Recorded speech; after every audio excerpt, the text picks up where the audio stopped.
Assalamualaikum warahmatullahi wabarakatuh.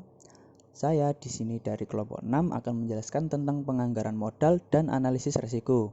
Perkenalkan, nama saya Wiragamas Mulki Livionadi dengan NIM 190302116.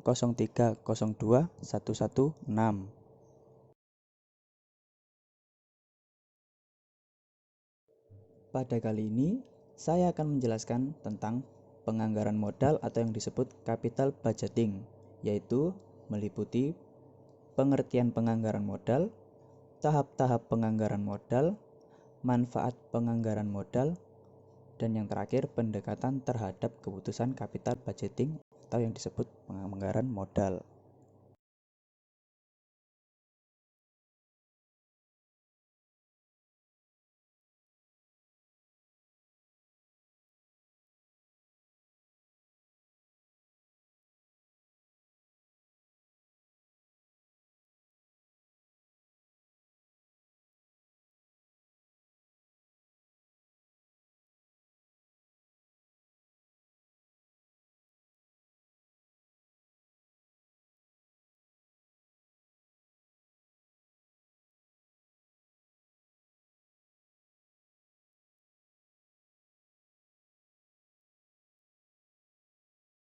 Tahap-tahap penganggaran modal.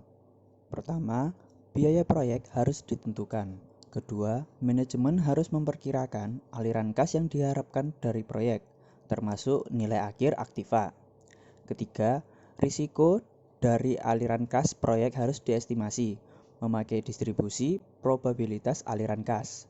Keempat, dengan mengetahui risiko dari proyek, manajemen harus menentukan biaya modal, cost of capital, yang tepat untuk mendiskon aliran kas proyek.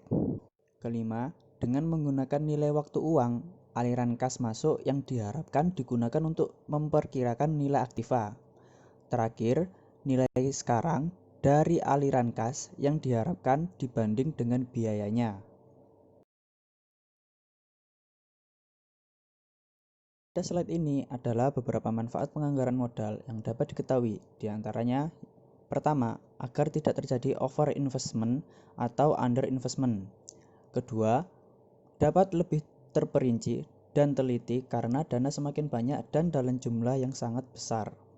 Ketiga, untuk mengetahui kebutuhan dana yang lebih terperinci karena dana yang terikat jangka waktunya lebih dari 1 tahun. Dan yang terakhir, mencegah terjadinya kesalahan dalam decision making. Pendekatan terhadap keputusan capital budgeting. Ada dua pendekatan utama dalam pengambilan keputusan capital budgeting. Pendekatan-pendekatan tersebut dipengaruhi oleh keadaan keuangan perusahaan. Pertama, accept research approach, meliputi pengevaluasian proposal capital expenditure untuk menentukan apakah proposal-proposal tersebut dapat diterima atau tidak. Pendekatan ini cukup sederhana karena hanya membandingkan kriteria yang dimiliki oleh masing-masing proposal dengan kriteria minimum yang sudah ditetapkan sebelumnya. Pendekatan ini sangat sesuai untuk perusahaan-perusahaan yang mempunyai dana yang tidak terbatas. Kedua, ranking approach, meranking proyek-proyek berdasarkan kriteria yang sudah ditetapkan sebelumnya. Misalnya, proyek-proyek akan diranking berdasarkan rate of return masing-masing.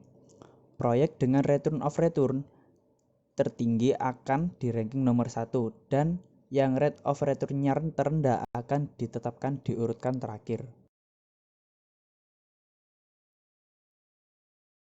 Menaksir aliran kas.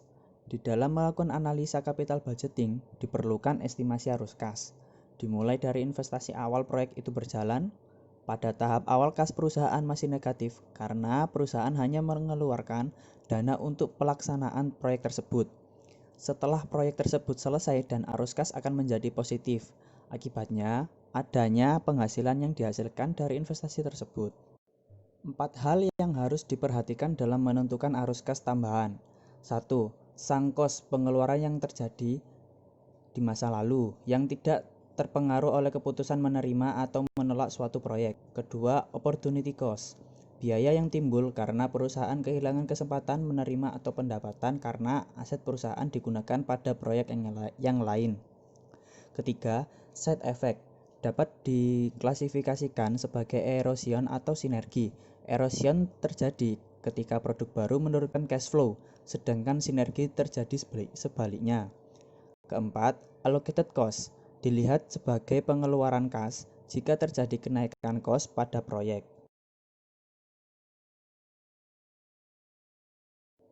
Tiga komponen arus kas dalam suatu proyek. Pertama, initial investment atau investasi awal, semua pengeluaran yang digunakan untuk membiayai proyek tersebut. Kedua, free cash flow, arus kas bersih yang dapat dihasilkan selama proyek tersebut berlangsung. Yang diperhitungkan di sini adalah selisih arus kas masuk dan keluar, pendapatan dan biaya, setelah dikurangi pajak dan tidak memperhitungkan bunga dan depresiasi. Ketiga, terminal value, arus kas yang dihasilkan jika pada akhir periode investasi tersebut dijual. Nilai ini adalah nilai bersih dari penjualan tersebut. Selanjutnya, langkah dalam menganalisis keputusan investasi. Pertama, menaksir aliran kas dari investasi tersebut. Kedua, menghitung biaya modal rata-rata tertimbang. Ketiga, mengevaluasi investasi tersebut dengan kriteria investasi seperti payback period, NPV, dan IRR. Dan yang terakhir, mengambil keputusan apakah investasi diterima atau tidak. Arus kas berdasarkan dimensi waktu. Pertama, aliran kas awal, initial cash flow, merupakan pengeluaran kas untuk membiayai proyek selama dalam proses perencanaan, konstruksi sampai dengan proyek siap untuk dioperasikan. Aliran kas awal terjadi pada awal kegiatan investasi. Biasanya diasumsikan terjadi pada tahun ke-0 sebelum investasi dilakukan.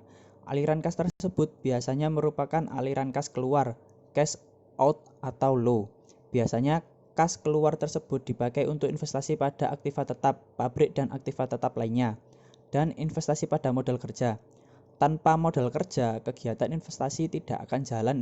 Investasi menyediakan pabriknya, aktiva tetap. Sementara modal kerja, piutang persediaan dibutuhkan agar pabrik bisa berjalan. Macam-macam pengeluaran kas yang diperlukan untuk investasi awal, diantaranya harga beli tanah, tempat lokasi proyek, biaya mendirikan bangunan, harga beli mesin, biaya pemasangan, biaya percobaan, dan sebagainya. Aliran kas operasional, operational cash flow. Jika aktiva tetap, misal pabrik, sudah berdiri, investasi mulai menghasilkan aliran kas masuk dari misal penjualan. Aliran kas operasional biasanya merupakan aliran kas masuk yang diperoleh setelah perusahaan beroperasi. Biaya yang dikeluarkan, misal biaya promosi dan biaya operasional lainnya, jumlah lebih kecil dibandingkan dengan kas masuk. Investasi modal kerja biasa juga dilakukan pada tahun-tahun ini. Pada tahun-tahun tertentu, ada kemungkinan perusahaan melakukan perbaikan signifikan pada aktiva tetapnya, misal overhaul atau pergantian mesin. Dalam situasi semacam ini, ada kemungkinan kas lebih besar keluar dibandingkan kas masuk. Perusahaan akan memperoleh aliran kas negatif pada tahun tertentu jika perusahaan melakukan overhaul mesin seperti yang disebutkan tadi. Dan yang terakhir, aliran kas terminal cash flow. Aliran kas terminal terjadi pada akhir proyek investasi. Biasanya ada dua item yang terjadi pada akhir proyek, yaitu penjualan nilai residu aktiva tetap dan modal kerja kembali. Pada akhir proyek, ada kemungkinan aktiva tetap masih mempunyai nilai pasar. Sisa tersebut kemudian biasa dijual dan menghasilkan kas masuk pada akhir proyek. Investasi modal kerja biasanya diasumsikan kembali lagi pada akhir proyek pada tingkat 10. Metode analisis penganggaran modal dan penerapannya. Pertama, ada payback period. 2, discounted payback period. 3, net present value atau yang disebut NPV. 4, internal rate of return atau IRR. Kelima, profitability index. Keenam, accounting rate of return. Payback period adalah suatu periode yang diperlukan untuk menutup kembali pengeluaran suatu investasi dengan menggunakan aliran kas neto proses yang diperoleh.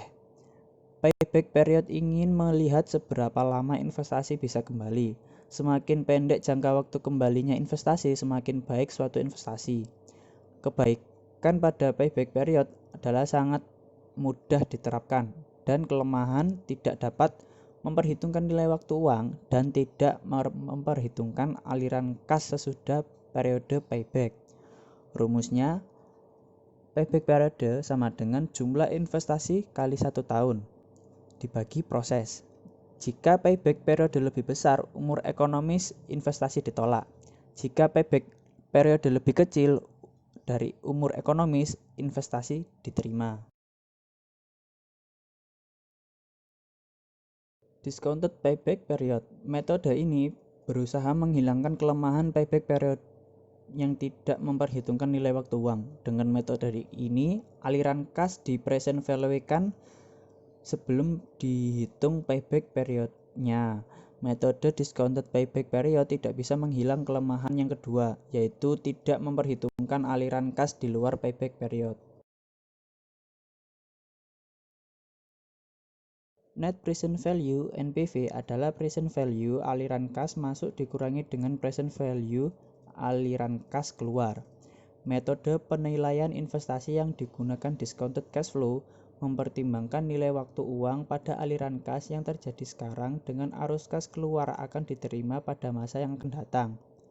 Rumus NPV sama dengan PVNCF dikurangi PVNOL. Langkah-langkah. Pertama, tentukan diskon rate yang digunakan berdasarkan biaya modal atau required rate of return.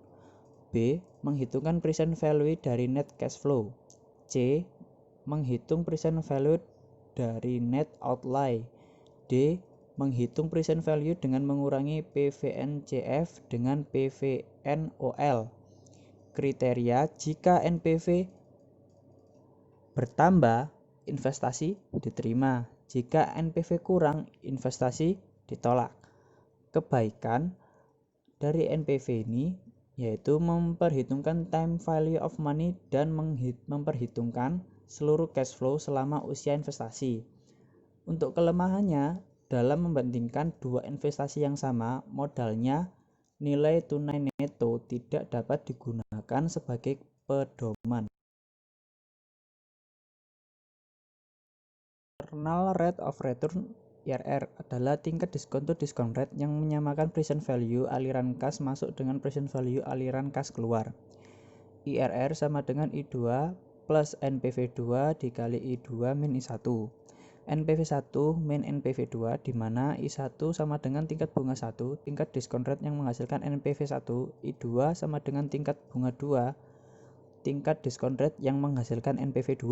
NPV1 sama dengan net present value 1, NPV2 sama dengan net present value 2. Tingkat pengembalian yang dihasilkan atas suatu investasi atau diskon rate yang menunjukkan present value cash flow sama dengan present value outlay. IRR yang dapat dibandingkan dengan biaya modal yang ditanggung perusahaan, di mana RK sama dengan tingkat bunga yang kecil, RB sama dengan tingkat bunga yang besar. NPV-RK sama dengan net present value pada tingkat bunga yang kecil. TPV-RK present value of process pada tingkat bunga yang kecil. TPV-RB sama dengan present value of process jika tingkat bunga yang besar. Jika IRR lebih besar tingkat bunga yang digunakan, investasi diterima. Jika IRR lebih kecil dari tingkat bunga yang digunakan, investasi ditolak.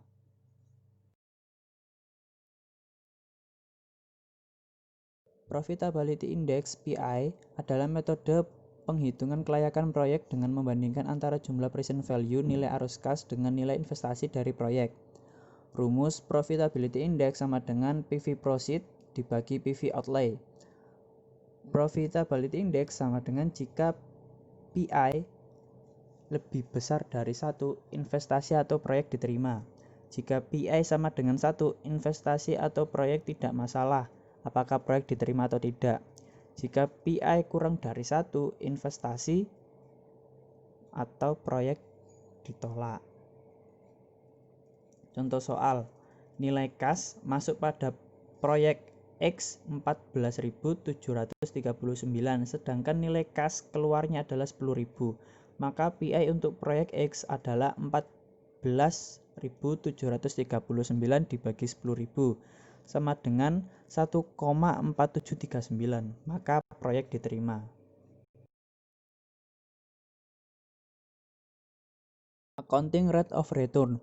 Metode ARR menggunakan keuntungan sesudah pajak dibagi dengan rata-rata nilai buku investasi selama usia investasi. Berdasarkan pada keuntungan yang dilaporkan dalam buku atau report ACC, income, metode ini menilai suatu dengan memperhatikan rasio antara rata-rata dengan jumlah modal yang ditanam, initial investment, dengan rasio antara laba bersih dengan rata-rata modal yang ditanam. Rumus ARR sama dengan jumlah EAT dikali 100 dibagi investasi. Jika ARR lebih besar dari 100%, investasi diterima. Jika ARR kurang dari 100%, investasi ditolak. Kebaikan terletak pada kesederhanaannya yang mudah dimengerti karena menggunakan data akuntansi yang tersedia. Kelemahannya, 1. Tidak memperhatikan time of money value. 2. ARR menggunakan input yang salah, yaitu laba akuntansi bukannya aliran kas. Input yang salah akan menghasilkan output yang salah juga. Risiko dalam penganggaran modal. Ada 3 jenis dalam proses penganggaran modal. Masalahnya adalah sulit untuk mengukur risiko-risiko tersebut secara tepat. Kelemahan ini menyebabkan perhitungan risiko dalam keputusan penganggaran modal menjadi sulit. Pada dasarnya ada 2 metode untuk memasukkan pertimbangan risiko dalam keputusan penganggaran modal, yaitu 1. Metode Certainty Equivalent atau CE. Konsep Certainty Equivalent adalah merubah suatu yang tidak pasti menjadi suatu yang pasti. Pada umumnya, metode ini semakin tinggi risiko maka semakin kecil Certainty Equivalent-nya. Kelemahan dari metode ini adalah faktor subjektif dalam menentukan CE. Sangat tinggi karena setiap orang punya pandangan dan keengganan terhadap risiko yang berbeda. Kelebihan CE adalah kita dapat mempertimbangkan risiko yang tidak sama tiap tahun. Dan yang kedua, metode Risk Adjusted Discount Rate (RADR).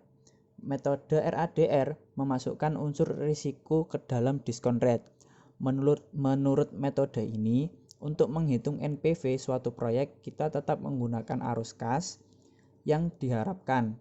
Metode RADR lebih sering digunakan daripada metode CE karena lebih mudah diperkirakan berdasarkan data yang ada pada pasar daripada menentukan arus kas CE. Pada analisis risiko, saya akan menjelaskan 1. Dasar perhitungan kelayakan investasi pada estimasi aliran kas. 2. Klasifikasi arus kas. 3. Penilaian investasi. 4. Usulan investasi. 5. Teknik perhitungan hasil proyek investasi. Dan yang ke-6, ilustrasi kasus penganggaran modal capital budgeting. Estimasi aliran kas. Dalam melakukan analisa penganggaran modal, maka diperlukan estimasi arus kas, dimulai dari investasi awal hingga proyek itu berjalan, di mana pada tahap awal kas, perusahaan masih negatif, karena perusahaan hanya mengeluarkan dana untuk pelaksanaan proyek tersebut. Setelah proyek tersebut selesai, dan arus kas akan menjadi positif. Akibatnya, adanya penghasilan yang dihasilkan dari investasi tersebut. Langkah yang paling penting dan paling sulit dalam penganggaran modal adalah mengestimasikan arus kas suatu proyek, yaitu pengeluaran, investasi, dan arus kas masuk bersih per tahun setelah suatu proyek dijalankan. Seperti yang diketahui bersama, bahwasanya semua kegiatan investasi dimulai dan diukur dengan uang dan waktu. Oleh karena itu, perhitungan kelayakan investasi didasarkan pada 1. Aliran kas atau cash flow, dan yang kedua, nilai uang yang dikaitkan dengan waktu, time value of money. Aliran kas atau cash flow. Untuk memenuhi kebutuhan investasi, modal dapat dicari dari berbagai sumber yang ada dan yang perlu memperoleh berkaitan dengan perolehan modal adalah masa pengembalian dalam jangka waktu tertentu. Estimasi keuntungan diperoleh dari selisih pendapatan dengan biaya dalam suatu periode tertentu. Besar kecilnya keuntungan sangat berperan dalam pengembalian dana suatu usaha. Oleh karena itu, perlu dibuatkan estimasi pendapatan dan biaya sebelum usaha dijalankan. Aliran kas merupakan aliran kas yang ada di perusahaan dalam suatu periode tertentu yang menggambarkan berapa uang yang masuk cash in ke perusahaan, dan jenis pemasukan tersebut juga menggambarkan beberapa uang masuk cash in dengan dibuatnya aliran kas perusahaan ini. Hal ini dapat memudahkan para investor untuk dapat menilai kelayakan investasi secara finansial. Ada dua cara menghitung aliran kas, yaitu pertama, kas masuk bersih sama dengan EAT ditambah penyusutan, yaitu jika proyek atau usaha tersebut dibiayai dengan modal sendiri. Dua, kas masuk bersih sama dengan EAT plus penyusun plus bunga 1 min tax, yaitu jika proyek atau usaha tersebut dibiayai dengan modal pinjaman. Contoh cash flow. 1. Pendapatan. Menurut laporan akuntansi 400 juta, keterangan kas masuk, arus kas 400 juta. Kedua, biaya-biaya, total biaya 200 juta, keterangan kas keluar, arus kas 200 juta. Terus selanjutnya penyusutan. Menurut laporan akuntansi 100 juta, keterangan kas masuk, arus kas 100 juta. Ketiga, laba sebelum pajak, yaitu hanya masuk di arus kas sebesar 100 juta. Pajak 50% masuk ke arus kas 50 juta, laba setelah pajak EAT masuk ke arus kas 50 juta. Cash flow sama dengan EAT ditambah penyusutan sama dengan 50 juta ditambah 100 juta sama dengan 150 juta. Catatan, EBT sama dengan earning before tax, laba sebelum pajak, EAT, earning after tax, laba setelah pajak. Kedua, nilai uang yang dikaitkan dengan waktu, time value of money. Dalam mengetahui nilai uang dikaitkan dengan waktu, maka metode yang akan dipakai metode net present value adalah uang yang diterima dan dikeluarkan dengan memperhatikan time value of money. Rumus time value of money yang present value adalah untuk mengetahui nilai uang saat ini. Bila NPV lebih besar dari 0, berarti investasi yang dilakukan memberikan manfaat bagi perusahaan, maka proyek bisa dijalankan. NPV lebih kecil dari 0, berarti investasi yang dilakukan akan mengakibatkan kerugian bagi perusahaan, maka proyek ditolak. Bila NPV sama dengan 0, berarti investasi yang dilakukan tidak mengakibatkan perusahaan untung ataupun merugi. Maka kalau proyek dilaksanakan atau tidak dilaksanakan, maka tidak berpengaruh kepada perusahaan. Keputusan harus ditetapkan dengan menggunakan kriteria lain, misal dampak investasi terhadap positioning perusahaan. Contoh kasus A, pada hari ini mendapat pinjaman dari B sebanyak 100 juta yang ingin diinvestasikannya selama 1 tahun. Ada 3 pilihan bagi si A untuk menanamkan uangnya tersebut, yaitu 1. Deposito 12 bulan dengan bunga 8% per tahun. Kedua, beli rumah lalu dikontrakkan 10 juta per tahun untuk kemudian semoga bisa dijual di akhir tahun dengan harga 150 juta. Ketiga, beli emas sekarang dan dijual akhir tahun. Agar dapat lebih mudah memilih investasi yang paling menguntungkan, A ingin tahu berapa nilai sekarang dari hasil investasi untuk masing-masing pilihan. Atau dengan kata lain, berapa rupiah uang yang akan A terima dari masing-masing investasi seandainya hasil investasi tersebut A terima sekarang, bukannya 1 tahun ke depan. Maka rumus yang digunakan adalah NPV. NPV merupakan hasil penjumlahan PV, pengeluaran untuk investasi, dan PV penerimaan dari hasil investasi. Rumus untuk menghitung PV adalah PV sama dengan C1 dibagi 1 plus R, di mana C1 sama dengan uang yang akan diterima di tahun ke-1. R sama dengan diskon rate atau tingkat pengembalian atau hasil investasi. Sedangkan rumus untuk menghitung NPV adalah C0 plus C1 dibagi 1 plus R, di mana CO jumlah uang yang diinvestasikan. Karena ini adalah pengeluaran, maka menggunakan bilangan negatif. Untuk NPV deposito A menggunakan diskon rate R sebesar 4%. Angka ini A ambil dari tingkatan bunga tabungan. Jadi NPV deposito sama dengan min 100 juta ditambah 100 juta dibagi 1 plus 0,04 sama dengan minus 100 juta ditambah 103,85 juta sama dengan 3,85 juta. Untuk menghitung NPV rumah A, gunakan diskon rate 12% untuk mengakomodasi tingkat risiko. Jadi NPV rumah sama dengan minus 100 juta ditambah 10 juta ditambah 150 juta dibagi 1 tambah 0,12 sama dengan minus 90 juta ditambah 133,93 juta sama dengan 43,93 juta. Untuk menghitung NPV emas, diskon rate-nya 0%. Karena emas berfungsi sebagai store of value atau alat penyimpanan kekayaan.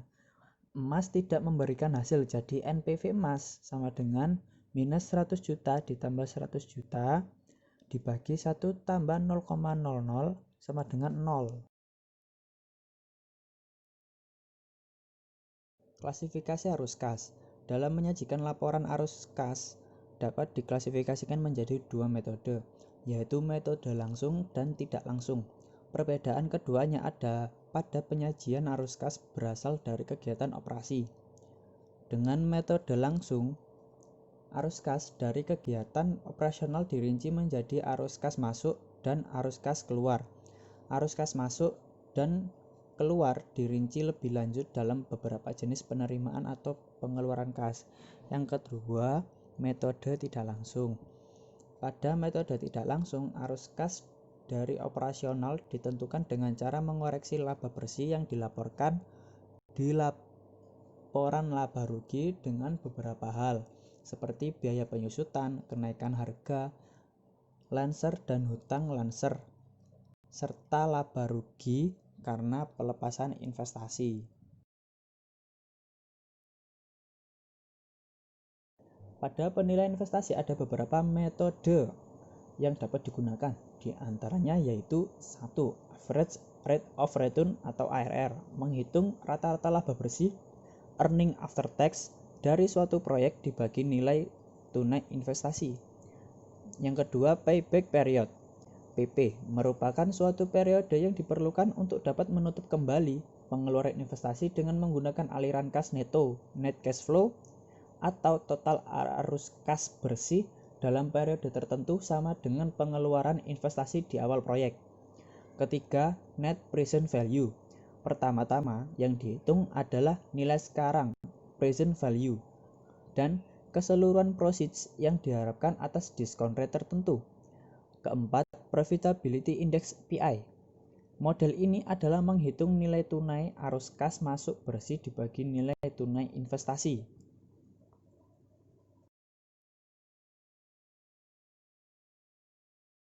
Usulan investasi. Usulan investasi digunakan untuk dapat menentukan apakah investasi tersebut menguntungkan atau tidak. Untuk itu diperlukan metode penilaian usulan investasi yang diantaranya dengan menggunakan metode ARR atas dasar initial investment dan juga metode payback period. Untuk periode pengembalian atau payback period, yaitu periode pengembalian adalah jangka waktu yang diperlukan untuk bisa mengembalikan nilai dari investment dengan melalui berbagai penerimaan yang dihasilkan oleh proyek investment tersebut. Apabila pajak penghasilan belum dihitung dalam penentuan periode pengembalian dalam investment, untuk melakukan ekspansi usaha, maka periode pengembalian bisa dihitung dengan menggunakan rumus bagi berikut. Periode pengembalian dalam tahun sama dengan investasi dibagi laba tunai rata-rata per tahun. Sedangkan apabila dampak dari pajak penghasilan dihitung, maka penentuan dari periode pengembalian dihitung dengan menggunakan rumus periode pengembalian dalam tahun sama dengan investasi dibagi kas masuk bersih. Kelebihan payback period investment yang mempunyai risiko besar. Dengan menggunakan metode ini bisa diketahui jangka waktu yang dibutuhkan untuk pengembalian investasi. Kedua, dengan menggunakan metode ini juga bisa dipakai untuk menilai proyek investment yang memiliki rate of return dan risiko yang sama. Oleh karena itu bisa dipilih investment yang memiliki jangka waktu pengembalian tercepat. Dapat digunakan untuk memilih berbagai pilihan atau usulan investment sebelum berlanjut ke penilaian dengan pertimbangan kemampuan investment untuk menghasilkan profit. Kekurangan payback period tidak memperhitungkan nilai waktu suatu uang, tidak menunjukkan pendapatan selanjutnya setelah dana investment pokok kembali, tidak mengukur tingkat profitabilitas. Yang kedua, ARR atau average rate of return, atau bisa disebut juga accounting method atau financial statement method. Metode ini memakai data keuntungan bersih setelah pajak atas investment awal atau rata-rata investasi awal. Berikut merupakan rumus yang digunakan menghitung ARR adalah rata-rata kembalian investasi sama dengan laba sesudah pajak dibagi rata-rata investasi. Kelebihan average rate of return atau ARR sederhana dan mudah dimengerti karena memakai data akuntansi yang telah tersedia sehingga tidak membutuhkan perhitungan tambahan. Yang kedua, sesudah menghitungkan arus kas selama umur proyek investment. Kelemahannya yaitu tidak memperhitungkan nilai waktu dari uang lagi, dipengaruhi oleh pemakaian metode penyusutan. Dan yang ketiga, tidak bisa diaplikasi apabila investment dilakukan dalam berbagai tahap. Selanjutnya untuk teknik perhitungan hasil proyeksi investasi, yaitu seperti penilaian investasi yang digunakan hanya ada 4, metode PP, payback period, PI, profitability index, ARR, dan NPV. Ilustrasi kasus penganggaran modal.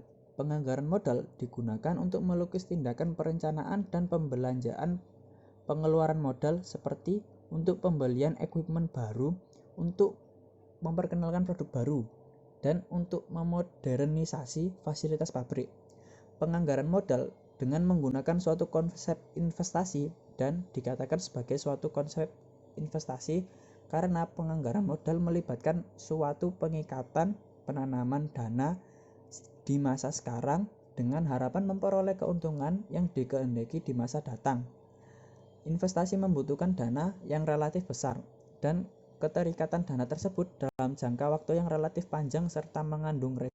Dalam pembuatan penganggaran modal, ini unsur-unsur yang ada dihitung satu persatu kemudian saling dihubungkan untuk mengambil suatu keputusan final mengenai kelayakan suatu investasi.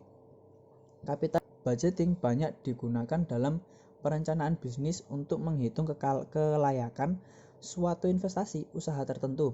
Masalahnya ada jika nilai hitungan dalam capital budgeting ada yang tidak mendukung kelayakan investasi, misalnya nilai NPV yang negatif atau profitability index yang lebih kecil dari cost of capitalnya, maka akan membuat usaha yang dianalisis menjadi dikatakan tidak layak. Terima kasih atas perhatiannya. Kurang lebihnya mohon maaf. Demikian akhir presentasi saya. Semoga bermanfaat untuk kita semua. Saya pamit undur diri. Assalamualaikum warahmatullahi wabarakatuh.